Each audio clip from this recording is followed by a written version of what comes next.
엄마, 이제는 좀 정리하셔야죠. 아버지도 돌아가셨는데 언제까지 이렇게 사실 거예요? 아들의 말에 저는 손에 들고 있던 찻잔을 덜컥 내려놓았습니다. 뜨거운 차가 식탁 위로 튀었지만 아들은 개의치 않는 듯 했습니다. 정리라니. 뭘 정리하라는 거니? 제 목소리가 떨렸습니다. 엄마도 아시잖아요. 혼자서 이 큰 집에 뭐하러 계세요? 관리비도 만만치 않고 혼자 있으면 위험하기도 하고. 며느리가 아들 옆에서 거들었습니다. 요즘은 좋은 요양시설들이 많아요. 어르신들끼리 모여 계시면 오히려 외롭지도 않으시고. 남편의 장례를 치른 지 3주 만에 듣는 말이었습니다. 거실벽 한편에 놓인 남편의 영정사진이 까만 뿔테 안경 너머로 조용히 웃고 있었습니다. 병상에 눕기 전까지도 늘 짧게 깎던 머리, 그 따뜻했던 미소를 바라보며 저는 작게 중얼거렸습니다. 당신, 오늘따라 바람이 참 차네요. 살아계셨으면 또 목감기 걸린다고 난리였을 텐데. 엄마, 지금 뭐 하세요? 아들이 짜증 섞인 목소리로 말했습니다. 혼자 중얼거리고 계시면 어떡해요? 그러니까 저희가 걱정되는 거예요. 이렇게 홀로 계시면 우울증이나 치매도 올 수 있다고 하던데요. 치매? 저는 깜짝 놀라 아들을 바라보았습니다. 아니, 그런 뜻이 아니라. 며느리가 급히 끼어들었습니다. 그냥 혼자 계시면 정신 건강에 좋지 않다는 말씀이에요. 어머님 같은 분이야 아직 정정하시지만 예방 차원에서 우리가 이기적이어서 하는 말이 아니에요. 아들이 단호하게 말했습니다. 엄마를 위해서 하는 얘기라고요. 솔직히 저희도 매일 걱정돼서 잠을 못 자겠어요. 혹시 집에서 넘어지시거나 갑자기 쓰러지시면 어쩌나. 그래서 요양원이 답이라는 거니? 저는 목소리를 높였습니다. 요양원 말고 다른 대안이 있어요? 며느리가 반문했습니다. 저희가 모시고 살기엔 솔직히 아파트가 너무 좁아요. 애들도 크고 있고 지금도 빠듯한데 어머님까지 모시기엔 내가 너희 집에 가서 살겠다고 했니? 며칠이 흘렀지만 저는 아들과 며느리의 말을 떨쳐낼 수 없었습니다. 집안을 걸어 다닐 때마다 이 집을 팔아야 한다는 생각이 머릿속을 파고들었고 요양원 팸플릿이 식탁 위에 그대로 놓여 있는 것을 볼 때마다 가슴이 답답했습니다. 그날 오전 저는 작은 베란다에서 화분을 정리하고 있었습니다. 남편이 기르던 장미 화분에 물을 주면서 혼잣말을 했습니다. 당신이 그렇게 아끼던 장미인데 이것도 버려야 하나 봐요. 고무 장갑을 벗고 손을 털던 참에 초인종이 울렸습니다. 문을 열자 이번엔 며느리가 혼자 서 있었습니다. 손에는 작은 크로스백을 들고 있었고 얼굴에는 지난번보다 한결 단호한 표정이 떠올라 있었습니다. 어머님, 안녕하세요. 갑자기 찾아뵈어서 죄송해요. 잠깐, 시간 좀 괜찮으실까요? 그래, 들어와.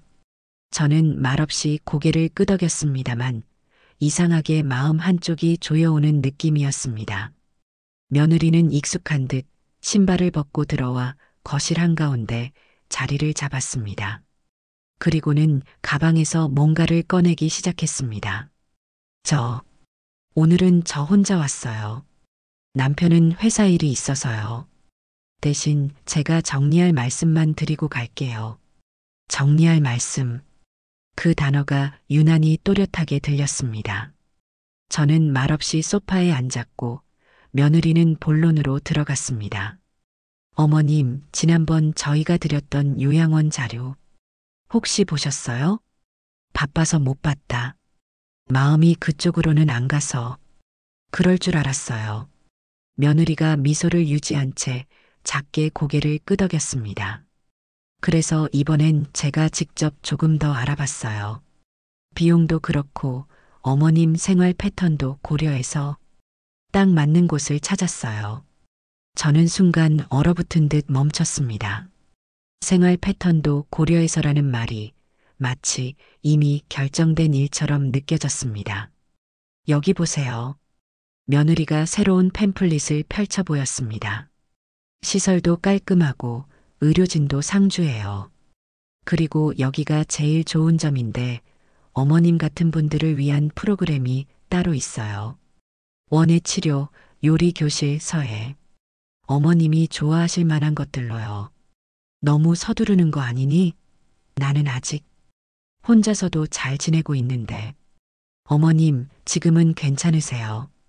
그런데 혹시라도 갑자기 상황이 나빠지면요? 며느리의 목소리가 한층 부드러워졌습니다.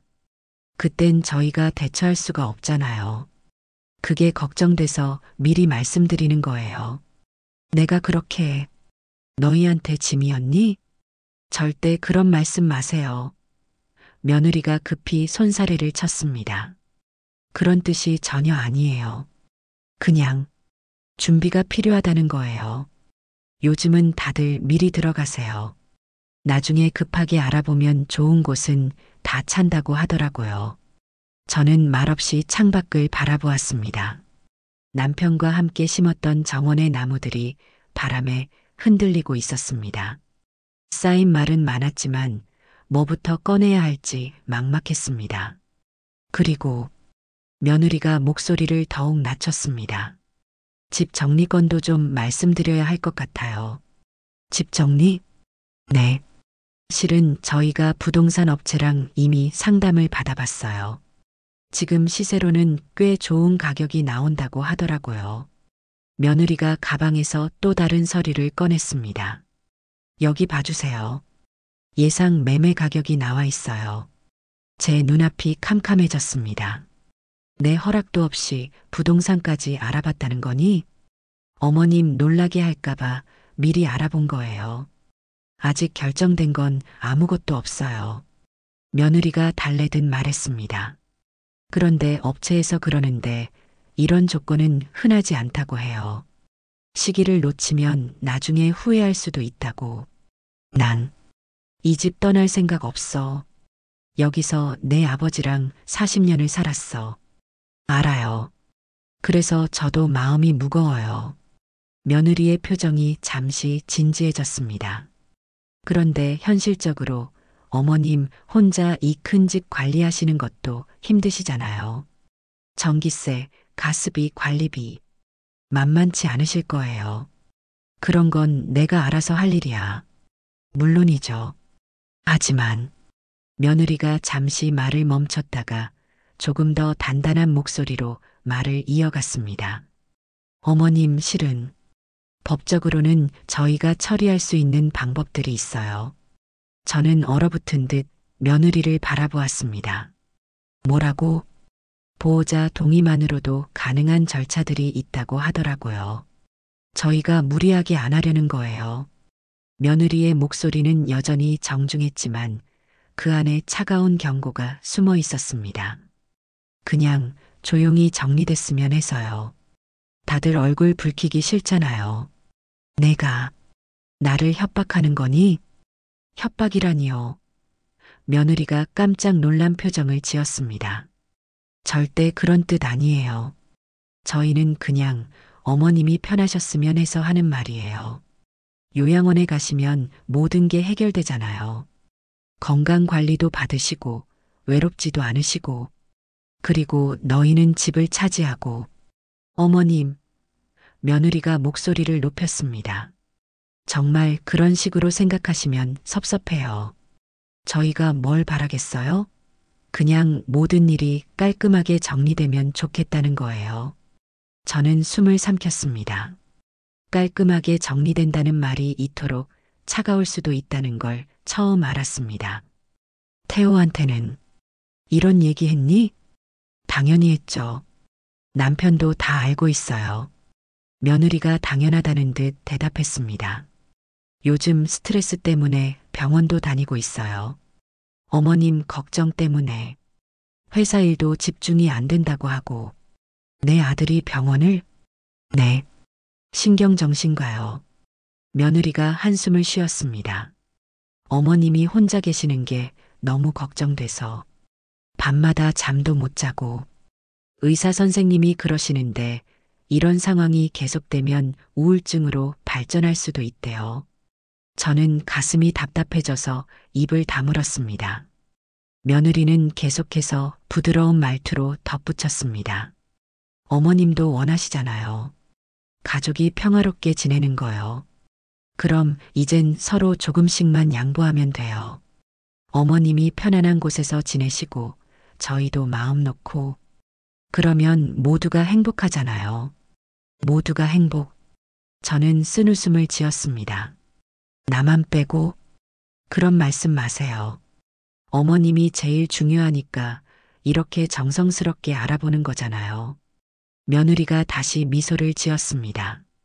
시간을 좀 드릴게요.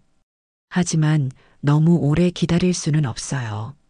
부동산 쪽에서도 답변을 기다리고 있고 며느리가 떠난 후 저는 거실에 혼자 앉아 있었습니다.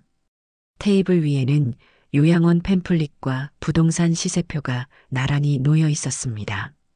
마치 제 운명이 그 두 장의 종이 위에 적혀 있는 것 같았습니다.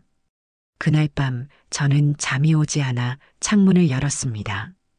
찬바람이 살갗을 스치고 문득 남편의 마지막 말이 다시 떠올랐습니다. 내가 마지막으로 눕는 자리에 혹시라도 무슨 일이 생기면 그걸 먼저 봐줘. 그 말이 그땐 알 수 없었지만 지금은 마음을 붙잡는 한 문장이 되어 있었습니다.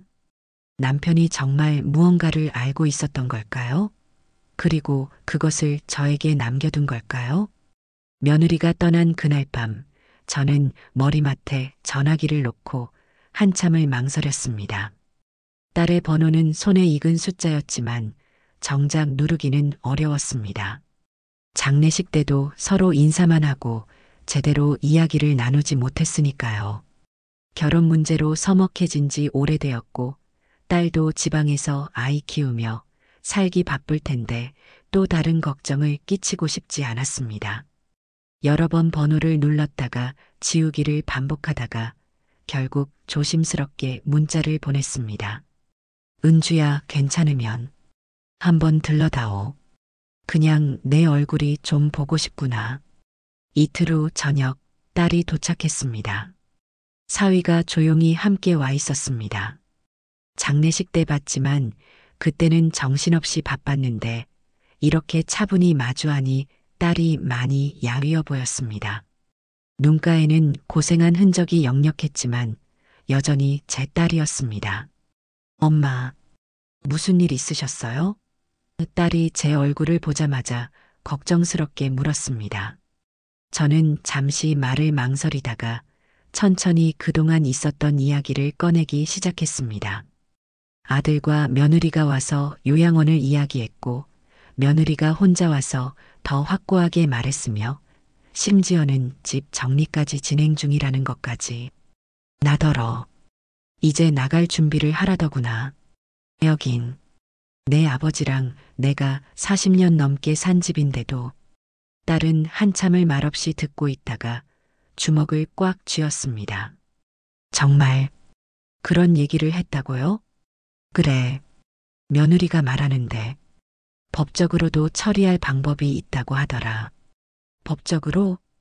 딸의 목소리가 높아졌습니다. 그게 무슨... 저는 그런 딸을 바라보며 조용히 덧붙였습니다. 엄마가 너한텐 너무 무심했지. 결혼할 때 그렇게 반대했던 것도 미안하고. 아니에요, 엄마. 딸이 제 손을 잡았습니다. 저도 서운한 마음 때문에 멀어졌어요. 그런데 딸은 잠시 망설이더니 조심스럽게 입을 열었습니다. 엄마, 사실 아빠가 저한테 전화하셨어요. 뭐라고? 저는 깜짝 놀랐습니다. 내 아버지가 언제? 돌아가시기 며칠 전에 회사로 전화하셨어요. 딸의 목소리가 작아졌습니다. 그때까지 저랑 연락 안 하셨었는데 갑자기 제 가슴이 쿵했습니다. 내 아버지가 뭐라고 했는데? 은주야, 아빠가 혹시 먼저 가게 되면 내 엄마를 좀 지켜줘라고 하시더라고요. 딸이 눈물을 글썽였습니다. 나는 우리 태호가 그런 아이가 아니라고 믿는다. 하지만 사람 마음이란 게 혹시 모르니까. 저는 숨을 삼켰습니다. 남편이 무언가를 예감하고 있었던 것입니다. 그리고 딸이 더욱 조심스럽게 말했습니다. 만약에, 정말 만약에 그런 일이 생기면 엄마를 혼자 두지 마라. 그런데 이 얘기는 절대 내 오빠한테 하지 마라. 아빠가 아들을 의심한다고 생각할까봐. 그 사람이, 저는 떨리는 목소리로 말했습니다. 그런 걱정을 하고 있었구나.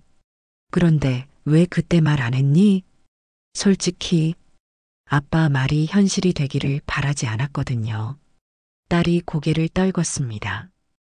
오빠가 정말 그런 마음일 거라고 생각하고 싶지 않았어요. 그런데 정말로 딸의 목소리가 떨렸습니다. 그때까지 말없이 듣고 있던 사위가 조용히 입을 열었습니다. 장모님, 저희가 부족하지만 홀로 계시게 하지 않겠습니다.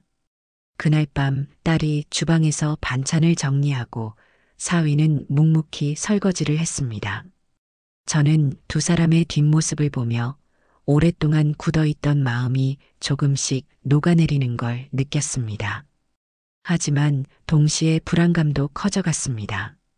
남편이 그런 걱정을 하며 세상을 떠났다니, 그리고 그 걱정이 현실이 되고 있다니. 새벽 무렵 저는 얕은 잠에 들었습니다. 그리고 꿈에서 남편을 봤습니다.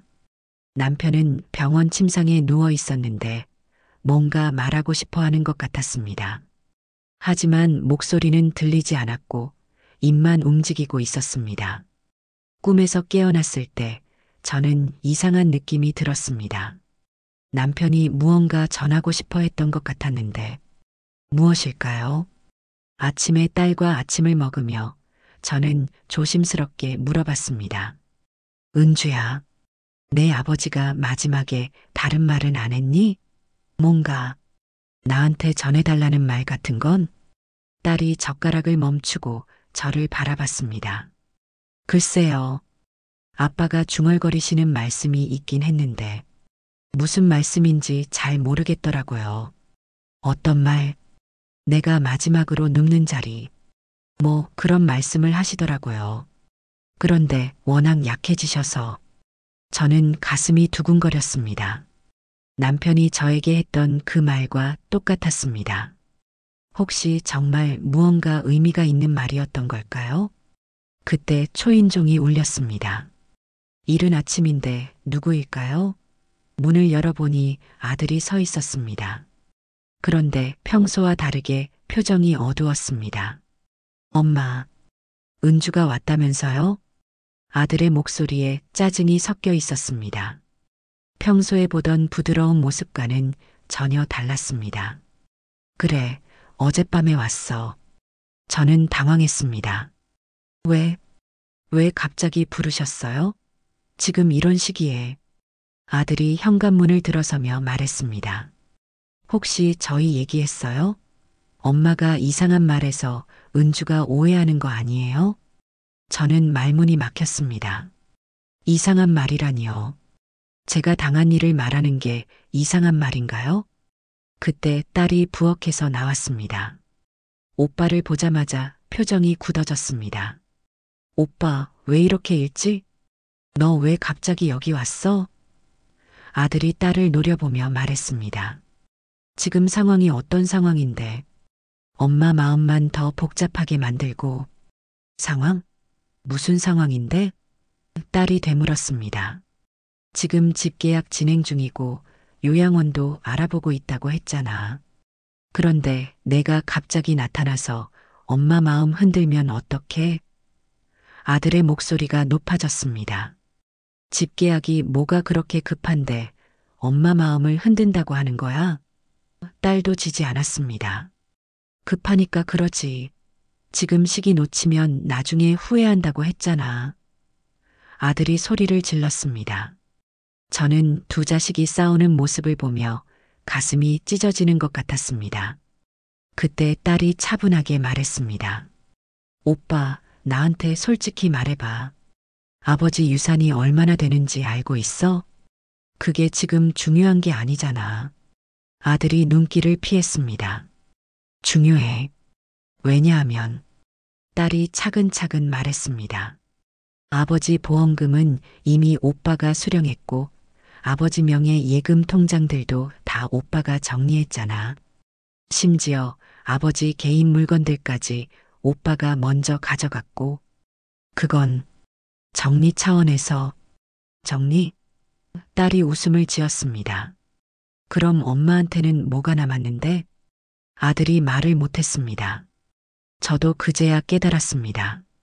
남편 명의로 된 것들을 아들이 다 처리했다는 것을, 그리고 정작 제게는 이 집 외에는 아무것도 남지 않았다는 것을 말이죠. 보험금이 얼마였는데? 제가 떨리는 목소리로 물었습니다. 엄마, 그런 건 신경 안 쓰셔도 돼요. 아들이 급히 말했습니다. 얼마였냐고 물어봤어. 제 목소리가 높아졌습니다. 2억이에요. 딸이 대신 답했습니다. 그리고 아버지 예금 통장 4개에서 나온 돈이 1억 3천만 원. 아버지가 모아두신 적금까지 합치면 그만해. 아들이 소리쳤습니다. 왜 그런 얘기를 해서 엄마 마음 아프게 해? 마음 아픈 게 그게 아니야. 딸이 냉정하게 말했습니다. 엄마는 아무것도 모르고 계셨잖아. 오빠가 법정 상속인이라고 해서 다 처리했다면서? 저는 어지러웠습니다. 3억이 넘는 돈을 아들이 혼자 가져갔다는 말인가요? 엄마, 그 돈은 어차피 엄마 거예요. 아들이 변명하듯 말했습니다. 제가 대신 관리하고 있는 거고, 나중에 요양원비나 생활비로 쓰실 거고, 그럼 지금 당장 엄마 통장으로 옮겨. 딸이 단호하게 말했습니다. 지금은 투자를 좀 해놨어요. 그냥 놔두면 손해니까. 아들이 우물거렸습니다. 투자? 딸의 목소리가 차가워졌습니다. 엄마 돈으로 투자를 했다고? 우리 가족 돈이잖아. 왜 이렇게 따지고 드는 거야? 아들이 화를 냈습니다. 가족 돈? 딸이 어이없다는 표정을 지었습니다. 그럼 이 집도 가족 돈이니까 팔아도 된다는 거야? 당연하지. 엄마 혼자 이 큰 집에서 뭐해요? 팔아서 좋은 요양원 들어가시고 나머지는 나중에 저희가 나눠 가지면 되는 거고. 나눠 가진다고? 저는 기가 막혀서 웃음이 나왔습니다. 내가 살아있는데 내 재산을 나눠 가진다고? 엄마, 그런 뜻이 아니라. 아들이 당황했습니다. 그럼 무슨 뜻이야? 딸이 따져 물었습니다. 다른 건 다 오빠가 가져갔잖아. 보험금도 예금도 적금도. 엄마한테는 이 집 하나 남았는데 그것까지 그렇게 욕심내야겠어? 욕심이 아니라 현실적인 거야. 아들이 소리쳤습니다. 엄마가 이 집에서 혼자 사시면 위험하다고. 그리고 관리비도 만만치 않고. 그럼 오빠가 관리비 대줘. 아빠 돈 3억 넘게 가졌으면서 그것도 못해? 그 돈은 우리 애들 교육비고 집 대출금 갚는 거고. 아들이 변명했습니다. 웃기지 마. 딸이 차갑게 말했습니다. 엄마 돈으로 오빠 집 대출 갚고 조카들 교육비 대면서 정작 엄마는 요양원 보내려고. 그때 며느리가 들어왔습니다. 상황을 파악하자마자 딸을 노려보았습니다. 어머님, 이렇게 가족끼리 싸우게 만드시면 안 되죠. 며느리가 딸에게 말했습니다. 제가 언제 싸우게 만들었다고 그래요? 딸이 반문했습니다. 갑자기 나타나서 어머님 마음 흔들고 돈 얘기까지 꺼내고 며느리가 못마땅하다는 표정을 지었습니다. 돈 얘기를 왜 못해요? 엄마 돈인데. 어머님 앞으로 된 건 맞지만 실질적으로는 저희가 관리해야 하는 거잖아요. 며느리가 당연하다는 듯 말했습니다. 어머님이 직접 관리하시기에는 뭐가 어려워요? 딸이 끼어들었습니다.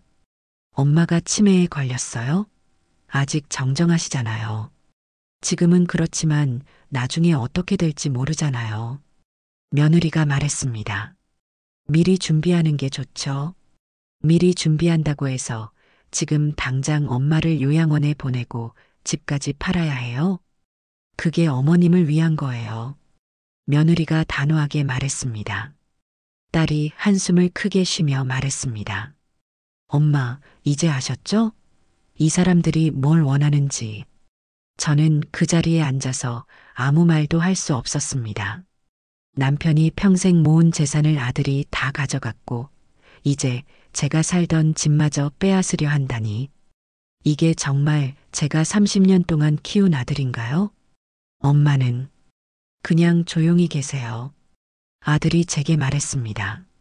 저희가 다 알아서 할 테니까. 그날 오후 아들과 며느리가 떠난 후 집안은 무거운 침묵에 휩싸였습니다. 저는 거실 소파에 앉아 멍하니 창밖을 바라보고 있었고, 딸은 부엌에서 설거지를 하며 분노를 사귀고 있었습니다. 엄마, 정말 기가 막혀요. 딸이 그릇을 내려놓으며 말했습니다. 오빠가 어떻게 그럴 수 있어요? 아빠 돈을 다 가져가 놓고. 그래도 내 오빠야. 저는 힘없이 말했습니다. 내가 키운 아들인데. 아들이라고 해서 다 용서되는 건 아니에요, 엄마. 그때 초인종이 울렸습니다. 딸이 문을 열자 정장을 입은 낯선 남자가 서 있었습니다. 여기 김정혜 씨 댁 맞죠? 법무법인에서 나왔습니다. 딸이 당황해서 저를 바라보았습니다. 저도 어리둥절했습니다.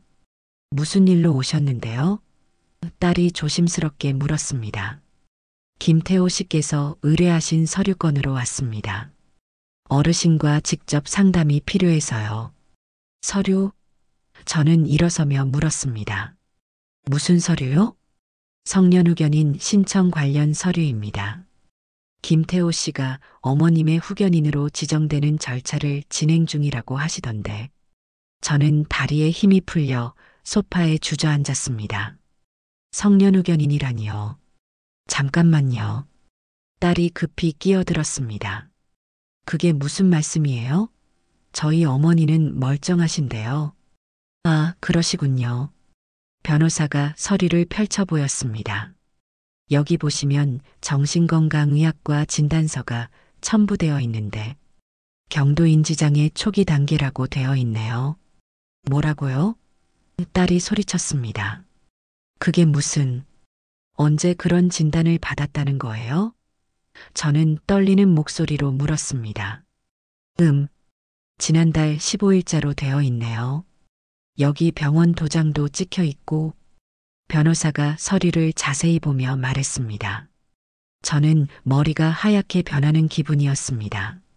지난달 15일, 그날은 며느리가 건강검진을 받으러 가자고 해서 같이 갔던 날이었습니다. 단순한 혈액 검사와 엑스레이만 찍는다고 했는데, 엄마, 혹시 기억나세요? 딸이 제 손을 잡으며 물었습니다. 응. 새언니가 건강검진 받으러 가자고 해서. 저는 기억을 더듬어 봤습니다. 그런데 그때 의사 선생님이 잠깐 상담하자고 해서 따로 이야기했어. 간단한 질문들이었는데. 어떤 질문들이요? 오늘이 몇 월 며칠인지, 대통령이 누구인지. 그런 거였어. 그리고 숫자 거꾸로 세기. 저는 그때를 떠올리며 말했습니다. 근데 그게 정신과 검사였다고? 변호사가 고개를 끄덕였습니다. 네, 인지능력 평가 검사였던 것 같네요. 그리고 여기 보시면 변호사가 또 다른 서류를 꺼냈습니다. 재산관리 능력 부족으로 인한 피해 방지를 위해 후견인 지정이 필요하다는 소견서도 있습니다. 이게 말이 되는 소리예요? 딸이 화를 냈습니다. 저희 어머니가 언제 재산 관리를 못하셨다고. 실은 변호사가 조심스럽게 말했습니다. 이미 부동산 처분 동의서에도 사인이 되어 있어서 절차는 거의 마무리 단계입니다. 뭐라고? 저는 벌떡 일어났습니다. 내가 언제 집 팔겠다고 사인했어? 여기 보세요. 변호사가 서류를 보여주었습니다. 지난주에 사인하신 걸로 되어 있는데요. 딸이 서류를 빼앗아 자세히 보더니 소리쳤습니다. 이거 엄마 사인이 아니에요. 완전히 달라요. 그런가요? 변호사가 당황했습니다. 그럼 혹시 위조예요, 위조. 딸이 분노했습니다. 이 모든 게 다 조작이라고요. 변호사는 난처한 표정을 지었습니다. 그런데 후견인 신청 자체는 이미 법원에 접수가 되었고 조만간 심리가 있을 예정입니다. 심리? 저는 무슨 말인지 몰라서 물었습니다. 법원에서 어르신을 만나서 실제로 후견인이 필요한 상태인지 판단하는 절차입니다. 변호사가 설명했습니다. 딸이 주먹을 꽉 쥐며 말했습니다. 오빠가 정말 이런 일까지 할 줄은 몰랐어요. 그때 제 휴대폰이 울렸습니다. 아들이었습니다. 엄마, 지금 변호사분 오셨죠? 혹시 이상한 말 안 하셨어요? 태호야. 저는 떨리는 목소리로 말했습니다. 너 정말 이런 짓을 했니? 무슨 말씀이세요? 아들의 목소리가 차가웠습니다. 엄마를 위해서 하는 일인데요. 요즘 엄마가 많이 깜빡하시잖아요. 내가 언제 깜빡했다고. 어제도 가습을 끄는 거 깜빡하셨잖아요. 그리고 지난주에는 현관문 열어놓고 주무시고. 아들이 차근차근 말했습니다. 저는 할 말이 없었습니다. 그런 일들이 한두 번 있긴 했거든요. 하지만 그게 치매라는 건 아니잖아요. 엄마, 저희가 나쁜 마음으로 하는 게 아니에요. 아들이 말했습니다. 법적으로 보호받으실 수 있게 해드리는 거예요. 혹시 나중에 누가 엄마를 속이거나 그러면 어쩌겠어요? 누가 엄마를 속여? 딸이 전화기를 빼앗았습니다. 오빠가 지금 엄마를 속이고 있잖아. 은주야, 넌 모르는 일에 끼어들지 마. 아들의 목소리가 차가워졌습니다. 이 모든 게 다 엄마를 위한 거라고. 엄마를 위해서 재산을 다 가져가고 집까지 팔려고 해? 딸이 소리쳤습니다. 그래, 엄마를 위해서야. 엄마가 혼자 관리하시기엔 너무 많은 돈이야. 아들이 당당하게 말했습니다. 변호사가 어색하게 서류를 정리하며 말했습니다. 가족 간의 의견이 다르시다면 일단 법원 심리에서 판단을 받아보시는 게 좋을 것 같습니다. 언제예요? 딸이 물었습니다. 다음 주 화요일입니다. 변호사가 떠난 후 저는 소파에 주저앉았습니다. 머리가 어지러웠습니다. 아들이 저를 치매 환자로 만들어서 모든 재산을 관리하려고 한다니. 이게 정말 현실인가요? 엄마, 괜찮으세요? 딸이 제 어깨를 감싸며 물었습니다. 은주야. 저는 딸을 바라보며 말했습니다. 내 아버지가 마지막에 한 말. 혹시 그게 네, 엄마. 아빠가 이런 일을 예상하고 계셨던 것 같아요. 그제야 남편의 마지막 말이 무슨 의미였는지 알 것 같았습니다. 내가 마지막으로 눕는 자리를 잘 봐달라고 했던 그 말이 혹시 이런 상황에 대비해서 뭔가 준비해 둔 게 있다는 뜻이었을까요? 은주야, 우리 내 아버지 무덤에 가봐야겠어. 딸이 고개를 끄덕였습니다. 이제 더 이상 미룰 수 없었습니다. 다음 날 아침 저는 딸과 사위와 함께 남편이 잠들어 있는 시골 선산으로 향했습니다. 시내에서 1시간 정도 떨어진 곳에 있는 남편의 고향 산자락이었습니다. 차 안은 조용했지만 세 사람 모두 같은 생각을 하고 있었습니다. 남편이 정말 무언가를 남겨두었을까 하는 기대와 불안이 뒤섞인 마음이었습니다. 장모님, 아버님이 정확히 뭐라고 하셨다고 했죠? 사위가 조심스럽게 물었습니다. 내가 마지막으로 눕는 자리를 잘 봐달라고. 그리고 혹시 이상한 일이 생기면 그걸 먼저 보라고 했어. 저는 남편의 목소리를 떠올리며 말했습니다. 선산 입구에 도착해서 차에서 내렸습니다. 오랜만에 온 곳이라 길이 예전보다 더 험해진 것 같았습니다. 무덤까지는 좁은 산길을 따라 10분 정도 올라가야 했습니다.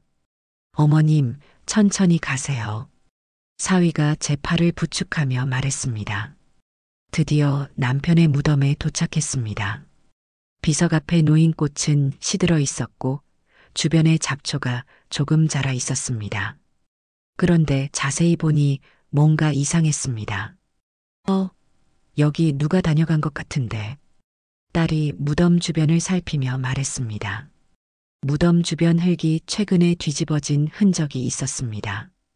그리고 작은 삽자국들도 보였습니다. 오빠가 여기까지 와서 뭔가 찾았나 봐요. 딸이 안타깝게 말했습니다. 저는 휴대폰을 꺼내 아들에게 전화를 걸었습니다. 태호야, 너 아버지 산소에 다녀왔니? 잠시 침묵이 흘렀습니다. 네, 왜요? 언제? 그리고 왜 흙을 파헤쳐 놨어? 그게 성묘하러 갔다가 엄마가 이상한 말씀을 하셔서요. 혹시나 해서 확인해 본 거예요. 그래서 뭘 찾았는데 아무것도 없었어요. 아들이 짜증스럽게 말했습니다. 그러니까 이제 그런 헛된 생각 그만하세요. 정말로 아무것도 없었어? 네. 제가 구석구석 다 뒤져봤어요. 무덤 주변도 다 파봤고요. 아무것도 없다고요. 저는 이상했습니다. 아들이 이렇게 화를 내는 걸 보니 오히려 뭔가 있을 것 같았습니다. 그럼 내가 한 번 더 가봐도 되겠네? 안 됩니다. 아들의 목소리가 단호해졌습니다. 산소는 함부로 건드리는 게 아니에요. 내 남편 무덤인데 내가 왜 못 가? 이제 제가 관리하는 거예요. 종중에서 저한테 맡겼거든요. 아들이 차갑게 말했습니다. 더 이상 무덤을 파헤치려 하지 마세요. 죽은 사람 편히 쉬게 놔둬야죠. 전화가 끊어졌습니다. 저는 전화기를 들고 한참을 멍하니 서 있었습니다. 엄마, 괜찮으세요? 딸이 걱정스럽게 물었습니다. 형님이 이미 다 찾아본 것 같은데. 사위가 주변을 살피며 말했습니다. 그런데 정말 아무것도 없을까요?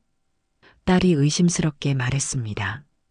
아빠가 그렇게 확실하게 말씀하셨는데 저는 남편의 말을 다시 곰곰 생각해 봤습니다. 내가 마지막으로 눕는 자리, 혹시 무덤 주변이 아니라 정말로 남편이 누워있는 그 자리를 말하는 걸까요? 은주야, 저는 조심스럽게 말했습니다. 혹시 관을 열어봐야 하는 건 아닐까? 딸과 사위가 놀란 표정으로 저를 바라봤습니다. 엄마, 그건 너무 어려운 일이에요. 딸이 말했습니다. 하지만 아빠 말씀이 내가 마지막으로 눕는 자리였잖아. 그게 정말 관 안을 말하는 거라면. 그래도 관을 여는 건 딸이 망설였습니다. 다른 방법이 없어. 저는 단호하게 말했습니다. 너희 오빠가 이미 무덤 주변은 다 뒤져봤다고 했잖아. 그럼 정말 관 안에 있는 거야. 그날 저녁 집으로 돌아와서 저희는 심각하게 의논했습니다. 개장 허가를 받으려면 오빠 동의가 필요해요. 딸이 말했습니다. 그럼 몰래 해야겠네. 사위가 조용히 말했습니다. 그게 가능할까? 저는 두려웠습니다. 밤에 가면 아무도 없어요. 산이니까 CCTV도 없고. 사위가 말했습니다. 그런데 관을 여는 건 쉬운 일이 아니에요. 도구도 필요하고. 해봐야 알죠. 딸이 결심한 듯 말했습니다. 엄마를 위해서라면 못할 게 없어요. 정말 괜찮겠어? 저는 불안했습니다. 엄마, 이게 마지막 기회일 수도 있어요. 딸이 제 손을 잡았습니다. 법원 심리도 며칠 안 남았고 오빠가 후견인으로 지정되면 정말 아무것도 할 수 없게 돼요. 그날 밤 저희는 작은 손전등과 필요한 도구들을 준비했습니다. 남편이 남긴 마지막 메시지를 찾기 위해서 말이죠. 정말로 관을 열어야 한다니. 두렵기도 했지만 이것이 유일한 방법이었습니다. 그날 밤 11시 저희는 조용히 집을 나섰습니다. 사위가 운전을 하고 딸은 뒷자리에서 제 손을 꽉 잡고 있었습니다. 트렁크에는 작은 삽과 지렛대, 손전등이 들어 있었습니다.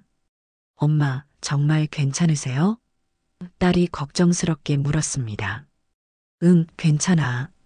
저는 대답했지만 사실 가슴이 두근거려서 견딜 수가 없었습니다. 시골 선산에 도착했을 때는 자정이 다 되어 있었습니다. 산은 완전히 어둠에 쌓여 있었고 바람 소리만 스산하게 들렸습니다. 아무도 없는 것 같네요. 사위가 주변을 살피며 말했습니다.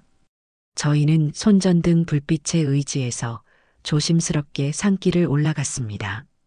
낮에 걸었던 길인데도 밤에는 완전히 다른 곳 같았습니다. 여기에요. 딸이 남편의 무덤을 가리켰습니다. 사위가 가져온 삽으로 조심스럽게 흙을 파기 시작했습니다. 생각보다 힘든 작업이었습니다. 땀을 뻘뻘 흘리며 1시간 정도 파니까 드디어 관이 보이기 시작했습니다. 어머님, 정말 하시겠어요? 사위가 마지막으로 물었습니다. 저는 고개를 끄덕였습니다. 해야 해. 이게 마지막 기회야. 관의 윗부분이 드러났습니다. 저희는 손전등을 비춰 관 뚜껑을 자세히 살펴봤습니다. 여기서 뭔가 찾아야 하는 건데, 딸이 관 뚜껑을 이리저리 살펴보며 말했습니다. 관 뚜껑은 검은색 나무로 되어 있었고 간단한 장식들이 있었습니다. 저희는 구석구석 살펴봤지만 특별한 것은 보이지 않았습니다. 아무것도 없는 것 같은데, 사위가 실망스럽게 말했습니다. 분명히 있을 거야. 저는 포기할 수 없었습니다. 내 아버지가 그렇게 확실하게 말씀하셨는데, 딸이 관 뚜껑의 장식 부분을 만져보더니 엄마, 여기 뭔가 이상해요. 뭐가? 여기 이 문이 다른 장식들과 좀 달라요. 저는 딸이 가리키는 곳을 봤습니다. 관 뚜껑 한쪽 모서리에 작은 꽃무늬 같은 장식이 있었습니다. 꽃잎 같기도 하고 나비 같기도 한 모양이었습니다. 처음엔 그냥 장식인 줄 알았는데 자세히 보니 다른 부분들과 뭔가 달랐습니다. 다른 장식들은 나무에 새겨져 있는데 이것만은 살짝 튀어나와 있었습니다. 이상하네요. 왜 이것만 이렇게? 사위가 고개를 갸웃했습니다. 저는 그 무늬를 보는 순간 가슴이 철렁했습니다. 어디서 본 것 같은 모양이었거든요. 잠깐. 저는 무의식적으로 제 왼손을 바라봤습니다. 결혼 반지에 새겨진 작은 문양이 있었거든요. 남편이 결혼할 때 특별히 주문해서 만들어준 반지였습니다. 엄마, 왜 그러세요? 딸이 물었습니다. 저는 떨리는 손으로 반지를 빼서 관 뚜껑의 무늬와 비교해 봤습니다. 똑같았습니다. 정확히 똑같은 모양이었습니다. 이게 똑같아. 저는 감격해서 목소리가 떨렸습니다. 뭐가요? 내 반지. 내 아버지가 결혼할 때 특별히 만들어준 반지 문양이랑 똑같아. 딸과 사위가 깜짝 놀라며 반지를 보았습니다. 정말 똑같네요. 사위가 놀라며 말했습니다. 그럼 이게 우연이 아니라 딸이 말했습니다. 저는 남편이 왜 이 문양을 새겨뒀는지 알 것 같았습니다.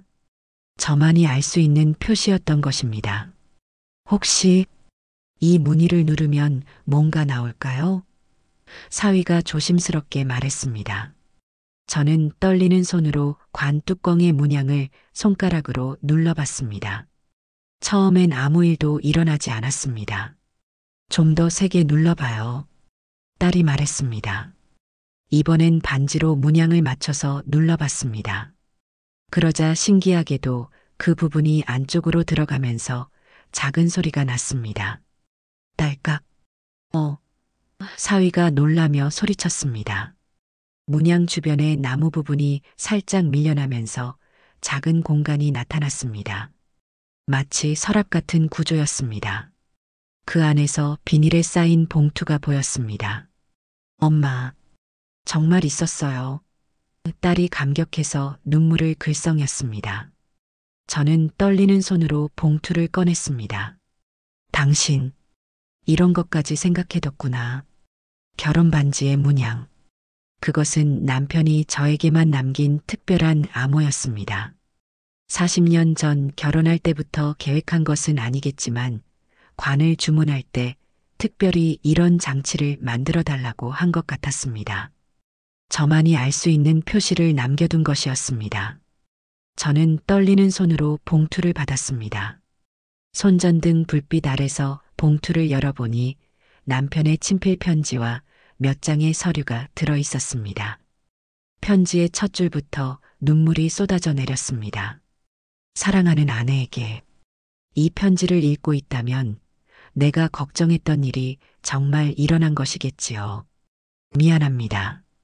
우리 아들이 그런 아이가 아니길 바랐는데 저는 떨리는 목소리로 편지를 읽어 내려갔습니다. 여보, 사실 나는 병원에서 태호와 며느리가 하는 말을 들었어요. 당신이 모를 때였죠. 그 아이들이 나에 대해서 그리고 당신에 대해서 어떤 계획을 세우고 있는지 가슴이 찢어지는 줄 알았어요. 하지만 당신에게 직접 말할 수는 없었어요.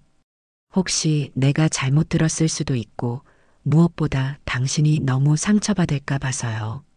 그래서 이렇게 준비해둡니다. 봉투 안에 들어있는 서류들을 보세요. 진짜 유언장이 있어요. 공증받은 정식 유언장입니다. 모든 재산은 당신 것이에요. 태호에게는 최소 유류분만 남겼어요. 그리고 태호가 어느 부분까지 손을 댈지 몰라서 준비할 수 있는 데까지 내가 가진 것들의 영수증과 증거들을 정리했어요. 그러니 법적으로 돌려받을 수 있어요. 여보, 아들 내외가 요양원에 보낼 계획이던데 당신은 절대 요양원에 가면 안 됩니다. 그 집은 우리가 40년 동안 함께 가꾼 보금자리예요. 아무도 당신을 그곳에서 내쫓을 권리 없어요. 만약 태호가 후견인 신청을 했다면 이 서류들을 법원에 제출하세요. 그리고 우리 은주를 믿으세요. 그 아이만은 진실한 아이예요. 내가 마지막에 은주에게 당부한 것도 이 때문이었어요. 미안해요, 여보. 내가 살아서 당신을 지켜주지 못해서. 하지만 이 서류들이 당신을 지켜줄 거예요. 사랑합니다. 당신의 남편 김성수. 편지를 다 읽고 나니 저는 울음을 멈출 수 없었습니다. 남편이 마지막까지 저를 지키려고 이런 준비를 다 해뒀다니. 엄마, 괜찮으세요? 딸이 제 등을 토닥였습니다. 고마워. 정말 고마워. 저는 관 속을 향해 중얼거렸습니다. 당신 정말 나를 위해 이런 일까지. 사위가 서류들을 자세히 보더니 놀란 표정을 지었습니다. 어머님, 이거 대단한 거예요. 진짜 유언장도 있고 아들분이 가져간 돈들의 증거도 다 있어요. 보험금 영수증, 예금 입금 내역. 모든 게 다 기록되어 있네요. 딸이 감격해서 말했습니다. 아빠가 정말 꼼꼼하게 준비해 두셨네요. 이것만 있어도 오빠가 한 모든 일들이 드러날 거예요. 그리고 이런 확실한 증거들이 있으면 정신감정서도 조작이었다는 걸 법원에서 인정받을 수 있을 거예요. 사위가 덧붙였습니다. 딸이 감격해서 말했습니다. 아빠가 정말 모든 걸 준비해 두셨네요. 저는 서류들을 가슴에 꼭 안았습니다. 이제 아들과 며느리에게 당당하게 맞설 수 있게 되었습니다. 얼른 관을 다시 덮고 내려가요. 사위가 말했습니다. 누가 올지 몰라요. 저희는 조심스럽게 관을 원래대로 덮고 흙을 다시 채웠습니다. 그리고 밤 공기를 마시며 산을 내려왔습니다. 차 안에서 딸이 말했습니다. 엄마, 이제 오빠가 뭐라고 해도 무서워하지 마세요. 우리한테 이런 강력한 무기가 있잖아요. 그래. 이제 당당하게 맞설 수 있겠어. 저는 남편이 남긴 서류들을 소중히 안고 말했습니다. 집으로 돌아가는 길, 저는 처음으로 마음이 홀가분해졌습니다. 남편이 저를 혼자 두고 가지 않았다는 걸 알았으니까요. 죽어서도 저를 지켜주고 있었으니까요. 그 말을 듣는 순간 저는 무언가 단단히 결심이 섰습니다. 더 이상 당하고만 있을 수는 없었습니다. 다음 날 아침 저는 남편이 남긴 서류들을 식탁에 가지런히 펼쳐놓고 하나하나 다시 확인했습니다. 공증받은 정식 유언장, 예금 정리 목록, 예금액과 입금 내역들. 모든 것이 완벽했습니다. 엄마, 이제 법원에 가면 되죠? 딸이 희망에 찬 목소리로 물었습니다. 그래, 이제 당당하게 맞설 수 있어. 저는 처음으로 마음이 든든했습니다. 그때 초인종이 울렸습니다. 아들과 며느리였습니다. 그런데 이번에는 표정이 어두웠고 뭔가 다급해 보였습니다. 엄마, 어젯밤에 아버지 산소에 다녀오셨다면서요? 아들이 들어서자마자 따져 물었습니다. 그래, 다녀왔어. 저는 담담하게 대답했습니다. 왜요? 제가 아무것도 없다고 했잖아요. 아들이 화를 냈습니다. 정말 아무것도 없었는지 궁금해서. 며느리가 날카로운 눈으로 저를 바라보며 말했습니다. 혹시 뭔가 찾으셨어요? 그때 저는 남편의 편지를 꺼내 들었습니다. 태호야, 이게 뭔지 아니? 아들의 얼굴이 순식간에 창백해졌습니다. 그게 뭐예요? 내 아버지가 나한테 남긴 편지야. 저는 천천히 말했습니다. 모든 걸 다 알고 계셨더라. 저는 공증받은 유언장을 꺼내 보였습니다. 그리고 이것도. 아들이 그것을 보자 다리가 후들거렸습니다. 이건 어디서? 내 아버지가 정식으로 공증받은 유언장이야. 모든 재산은 나한테 상속한다고 되어 있어. 며느리가 급하게 소리쳤습니다. 그건 무효예요. 어머님이 이미 정신감정을 받으셨잖아요. 정신감정? 저는 유언장을 펼쳐 보였습니다. 너희가 나를 속여서 받게 한 그 가짜 진단서 말이니? 유언장을 보거라. 너희가 가져간 보험금 2억, 예금 1억 3천만 원. 그것이 누구 것이었는지 모두 밝힐 거다. 아버지의 편지도 있고 증거도 있으니 다 밝혀질 거야. 아들이 처음엔 당황했지만 곧 얼굴이 굳어졌습니다. 엄마, 그 돈들은 어차피 엄마 거예요. 저희가 대신 관리하고 있는 거고. 대신 관리? 딸이 끼어들었습니다. 그럼 왜 엄마 모르게 가져갔어? 그때 며느리가 갑자기 태도를 바꿨습니다. 어머님, 솔직히 말씀드릴게요. 저희가 왜 이렇게 서둘렀는지 아세요? 뭐? 저희 빚이 5억이에요. 며느리가 냉정하게 말했습니다. 남편 사업이 망해서 이번 달 안에 돈을 마련 못하면 집도 넘어가고 애들 학교도 못 보내요. 저는 기가 막혔습니다. 그래서 내 재산을 노린 거야? 노렸다기보다는. 아들이 목소리를 높였습니다. 어차피 나중에는 저희 거들 돈이잖아요. 엄마가 돌아가시면. 뭐라고? 저는 믿을 수 없었습니다. 그리고 솔직히 말해서 요양원이 뭐가 나빠요? 며느리가 당당하게 말했습니다.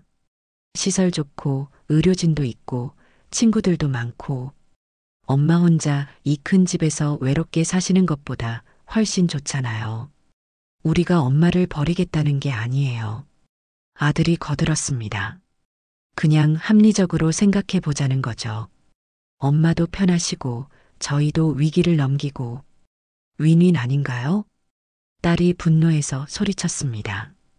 윈윈? 지금 뭐라고 하는 거야? 은주야, 넌 이 상황을 몰라. 아들이 짜증스럽게 말했습니다. 너는 지방에서 편하게 살고 있으니까 모르겠지만 서울에서 애들 키우면서 사는 게 얼마나 힘든지 알아? 그래서 엄마 재산을 훔치는 게 정당하다는 거야? 훔치는 게 아니라 미리 받는 거죠. 며느리가 뻔뻔하게 말했습니다. 어차피 나중에는 상속받을 돈인데 순서만 바뀌는 거잖아요. 저는 너무 화가 나서 손이 떨렸습니다. 너희가 정말 이런 생각을 하고 있었다는 거니? 엄마, 현실을 보세요. 아들이 목소리를 높였습니다. 엄마 혼자 이 집에서 뭘 하시겠어요? 언젠가는 저희가 모셔야 할 텐데 차라리 미리 준비하는 게 낫잖아요. 그리고 정신감정서도 가짜가 아니에요. 며느리가 덧붙였습니다. 어머니가 정말 요즘 많이 깜빡하시잖아요. 의사 선생님도 그렇게 말씀하셨고, 저는 더 이상 참을 수 없었습니다. 좋아. 그렇게 나올 거면. 저는 서류들을 가방에 넣으며 말했습니다.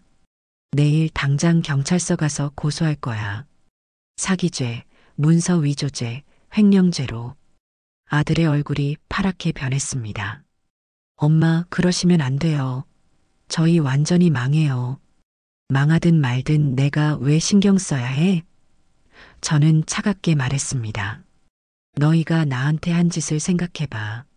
며느리가 마지막으로 협박했습니다. 어머님이 그러시면 저희도 가만 안 있어요. 정신감정서는 엄연히 있으니까 저희도 법적으로 대응할 거예요. 해봐. 저는 당당하게 말했습니다. 내가 두려워할 게 뭐 있어? 진실은 하나야. 아들과 며느리가 절망적인 표정으로 집을 나갔습니다. 그들의 뒷모습에서는 더 이상 사과나 반성이 아닌 원망과 분노만 느껴졌습니다. 엄마, 정말 고소하실 거예요? 딸이 걱정스럽게 물었습니다. 당연하지. 기회를 줬는데도 뉘우치질 않는다면 관대하게 넘어갈 수는 없어. 저는 단호하게 말했습니다. 그래요. 오빠가 너무했어요. 딸이 제 편을 들어주었습니다. 그날 밤 저는 남편의 영정사진 앞에 앉아 말했습니다. 여보, 우리 아들이 정말 이런 아이였나요? 내가 너무 잘못 키웠나 봐요. 사진 속 남편은 여전히 조용히 웃고 있었지만 어딘지 안타까워 보이기도 했습니다. 일주일 후 저는 딸과 함께 경찰서에 앉아 있었습니다. 담당 형사는 남편이 남긴 서류들을 하나하나 꼼꼼히 살펴보고 있었습니다. 어머님, 이거 정말 확실한 증거네요. 형사가 말했습니다. 금액도 크고 계획적이라 사기죄, 횡령죄 모두 성립될 것 같습니다. 그럼 처벌받는 건가요? 저는 조심스럽게 물었습니다. 네, 특히 아드님 같은 경우는 주도적 역할을 했고 금액이 크니까 실형 가능성이 높아요. 그때 경찰서 문이 열리며 아들과 며느리가 들어왔습니다. 소환을 받고 온 것입니다. 아들의 얼굴은 창백했고 며느리는 계속 눈치를 보고 있었습니다. 어머니, 아들이 저를 보자마자 급하게 다가와 말했습니다. 엄마, 정말 이렇게까지 하시려고요? 가족끼리 이럴 수 있어요? 가족? 저는 차가운 목소리로 말했습니다. 가족이 가족한테 그런 짓을 해? 엄마, 저희가 잘못했어요. 인정해요. 아들이 급하게 말했습니다. 그런데 경찰서까지 오는 건 너무하잖아요. 이거 전과자 되는 거예요. 며느리도 옆에서 거들었습니다. 어머님, 정말 고소 취하해 주세요. 저희가 무릎 꿇고 빌게요. 지금 와서 무릎 꿇는다고 달라지는 게 있어? 엄마. 아들이 목소리를 높였습니다. 그럼 엄마는 정말 저희를 감옥에 보내려고 하는 거예요? 자식을 감옥에? 내가 나한테 한 짓을 생각해봐, 태호야. 저희가 뭘 그렇게 잘못했다고요? 며느리가 갑자기 화를 냈습니다. 어머님을 좋은데 모시려고 했는데 그게 그렇게 큰 죄예요? 좋은데? 딸이 끼어들었습니다. 요양원이 좋은데야? 요양원이 뭐가 나빠요? 며느리가 맞섰습니다. 요즘 요양원 시설 얼마나 좋은데요. 혼자 이 큰 집에서 외롭게 사시는 것보다 훨씬 낫죠. 아들도 거들었습니다. 그리고 솔직히 말해서 저희가 엄마 돈 쓴 것도 나중에 다 갚으려고 했어요. 사업만 잘 됐으면, 사업이 잘 됐으면 저는 기가 막혔습니다. 그럼 안 됐으니까 어쩔 수 없었다는 거야? 엄마, 저희도 막막했어요. 아들이 애원하듯 말했습니다. 빚 독촉이 얼마나 심한데요. 하루하루가 지옥 같았어요. 그래서 나를 속인 거야? 며느리가 눈물을 흘리며 말했습니다. 어머님, 저희가 정말 나쁜 마음으로 한 게 아니에요. 그냥 어머님도 편하시고 저희도 위기를 넘기고 그렇게 되면 모두가 행복할 줄 알았어요. 행복? 저는 웃음이 나왔습니다. 나를 치매 환자로 만들어 놓고 행복하자고? 그건 아들이 말을 더듬었습니다. 그건 정말 어쩔 수 없었어요. 법적으로 필요한 절차였고 어쩔 수 없었다고? 저는 화가 치밀어 올랐습니다. 그럼 지금도 잘못했다고 생각 안 하는 거네? 며느리가 갑자기 원망스럽게 말했습니다. 어머님도 너무하세요. 저희가 그동안 어머님한테 얼마나 잘했는데요. 명절 때마다 오고 용돈도 드리고 그게 뭐가 대단한 거야? 당연한 거 아니야? 당연한 거라고요? 며느리가 목소리를 높였습니다. 요즘 세상에 그만큼도 못하는 자식들이 얼마나 많은데요. 아들도 거들었습니다. 엄마, 저희가 효부 아니었어요? 아버지 병원비도 다 저희가 댔고 간병도 저희가 했잖아요. 그래서 저는 차갑게 말했습니다. 그래서 내 재산을 가져갈 권리가 있다는 거야? 권리까지는 아니어도 아들이 머뭇거렸습니다. 어차피 나중에는 뭐 내가 죽으면 너희 거 된다는 거야?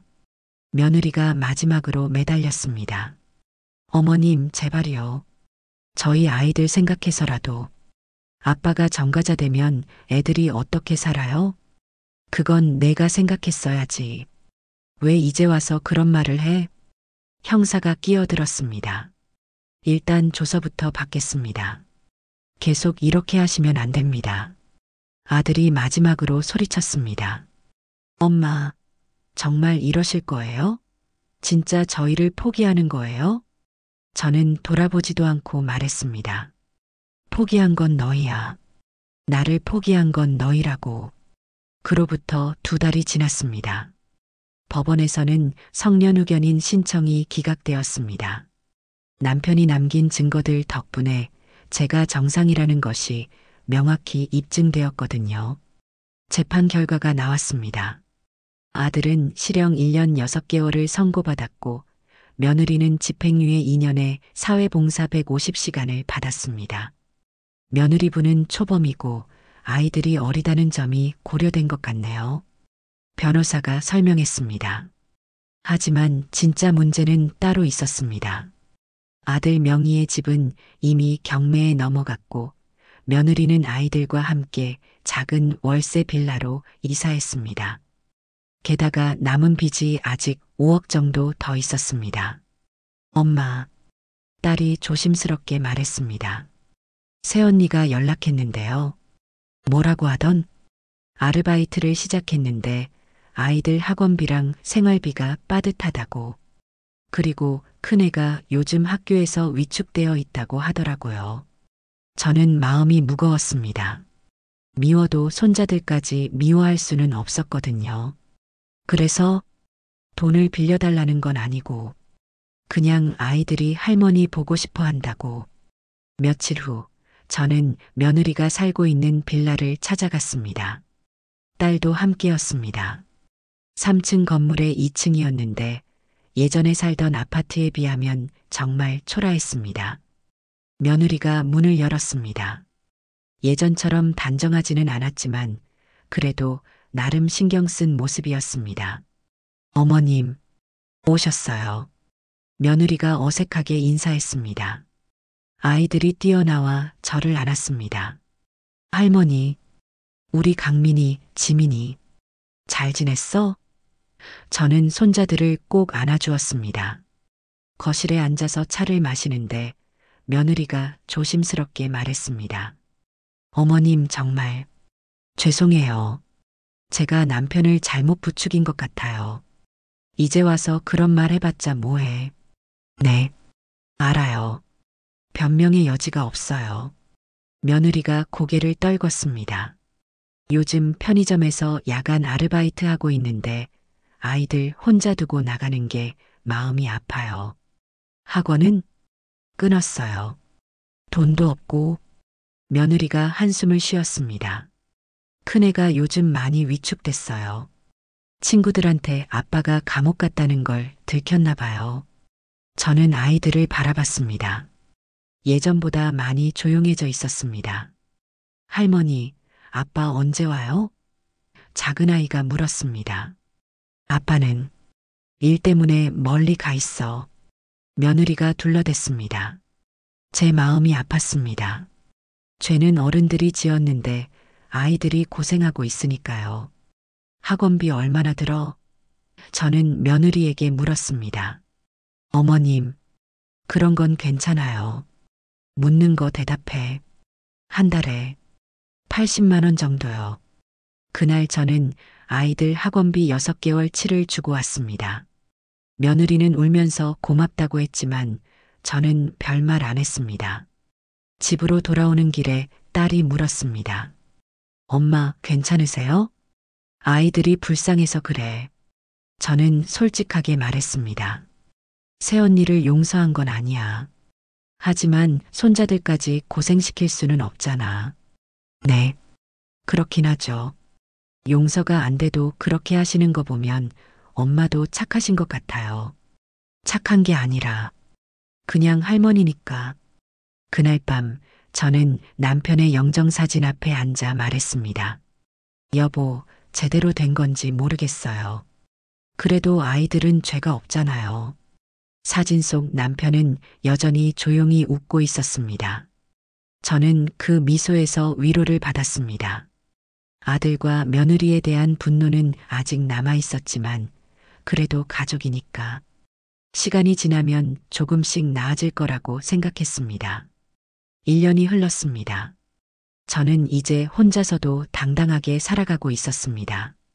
남편과 함께 40년 동안 가꾼 이 집에서 딸과 사위의 따뜻한 보살핌을 받으며 말이죠. 딸은 아이를 키우느라 바쁘지만 일주일에 한 번씩은 꼭 안부를 묻고 사위도 집안 수리가 필요할 때마다 달려와 줍니다. 이제야 진짜 가족이 무엇인지 알 것 같았습니다. 엄마, 오늘 병원 검진 받으러 가시죠. 딸이 말했습니다. 괜찮아. 별일 없어? 그래도 정기검진은 받으셔야죠. 건강해야 손자, 손녀들 오래 봐주시잖아요. 딸의 배가 제법 불러왔습니다. 둘째를 임신한 지 6개월이 되었거든요. 병원에서 돌아오는 길에 딸이 조심스럽게 말했습니다. 엄마, 오빠 소식 들으셨어요? 뭔데? 다음 달에 출소한대요. 저는 잠시 말이 없었습니다. 벌써 1년 6개월이 흘렀구나. 그래서 새언니가 어떻게 해야 할지 모르겠다고 하더라고요. 오빠가 나와도 일자리 구하기 어려울 텐데. 며느리는 그동안 편의점 야간 아르바이트와 낮에는 청소 일을 하며 아이들을 키우고 있었습니다. 제가 가끔 학원비를 지원해 주긴 했지만 여전히 어려운 생활을 하고 있었습니다. 오빠가 편지 보냈어요. 딸이 가방에서 편지를 꺼냈습니다. 엄마한테 드리라고. 저는 편지를 받아들었습니다. 아들의 글씨였습니다. 엄마, 안녕하세요. 감옥에서 보내는 마지막 편지입니다. 1년 6개월 동안 정말 많은 생각을 했습니다.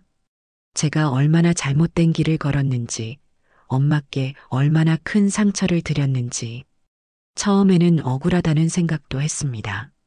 그냥 가족끼리 융통성 있게 해결할 수 있는 문제라고 생각했거든요. 하지만 시간이 지나면서 깨달았습니다.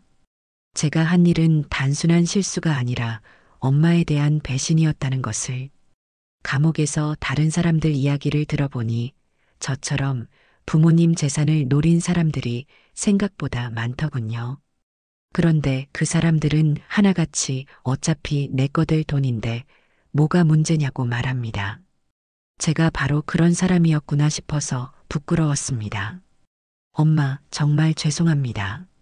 제가 30년 동안 받은 사랑을 돈으로 계산했던 게 정말 한심합니다. 출소하면 다시 처음부터 시작하겠습니다.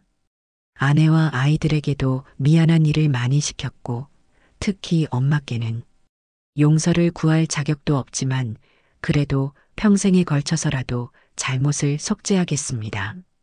부탁이 있습니다. 아직은 만나 뵙기 어색하니 시간을 좀 주세요. 제가 정말 달라졌다는 걸 행동으로 보여드린 다음에 찾아뵙겠습니다. 엄마 건강하세요. 그리고 사랑합니다. 아들 태호 올림. 편지를 다 읽고 나니 눈물이 났습니다. 미운 마음도 있었지만 그래도 제가 낳아 기른 아들이었으니까요. 엄마 어떻게 하실 거예요? 딸이 물었습니다. 글쎄, 진짜 달라졌는지 봐야겠어. 그래도 오빠가 정말 반성하고 있는 것 같아요. 며칠 후 며느리가 찾아왔습니다. 예전보다 많이 야위었지만 표정은 한결 편안해 보였습니다. 어머님, 남편이 곧 출소해요. 그래, 들었어. 솔직히 무서워요. 어떻게 살아야 할지. 며느리가 한숨을 쉬었습니다. 그런데 이상하게 한편으로는 기대도 돼요. 남편이 진짜 변했을 수도 있잖아요. 너는 어떠니? 이 1년 동안 살아보니. 처음엔 정말 힘들었어요. 원망도 많이 했고, 며느리가 솔직하게 말했습니다. 그런데 아이들과 함께 하루하루 버텨내다 보니 제가 얼마나 헛된 꿈을 꾸고 있었는지 알겠더라고요. 헛된 꿈? 돈만 많으면 행복할 줄 알았어요. 큰 집에서 살고 아이들 좋은 학원 보내고. 그런데 정작 중요한 건 따로 있더라고요. 며느리의 눈에 눈물이 글썽였습니다. 어머님께 정말 죄송해요. 제가 남편을 부추긴 것도 있어요. 욕심을 부렸어요. 이제 와서 그런 말 해봤자. 알아요. 변명의 여지가 없어요. 며느리가 고개를 떨궜습니다. 그래도 이것만은 말씀드리고 싶어요. 남편이 출소하면 정말 열심히 살겠어요. 그리고 언젠가는 어머님께 진심으로 용서받을 수 있도록 노력하겠어요. 한 달 후 아들이 출소했습니다. 하지만 저를 찾아오지는 않았습니다. 며느리를 통해 들은 소식으로는 작은 식당에서 설거지 일을 시작했다고 했습니다. 자존심 상하실 법도 한데 묵묵히 일하고 있어요. 딸이 전해주었습니다. 그래. 그리고 아이들한테도 할아버지, 할머니가 얼마나 좋은 분들이었는지 매일 이야기해 준다고 하더라고요. 6개월이 더 지났습니다. 어느 날 저녁 문 앞에 작은 상자가 놓여 있었습니다. 안에는 직접 만든 것 같은 작은 케이크와 편지가 들어 있었습니다. 엄마, 오늘 엄마 생신이죠. 감히 찾아뵐 면목이 없어서 이렇게 전해드립니다. 제가 직접 만든 케이크입니다. 식당에서 요리를 배우고 있어요. 엄마, 생신 축하드려요. 건강하세요. 저는 그 케이크를 먹으며 울었습니다. 맛은 서툴렀지만 마음이 느껴졌거든요. 그날 밤 저는 남편의 영정사진 앞에 앉아 말했습니다.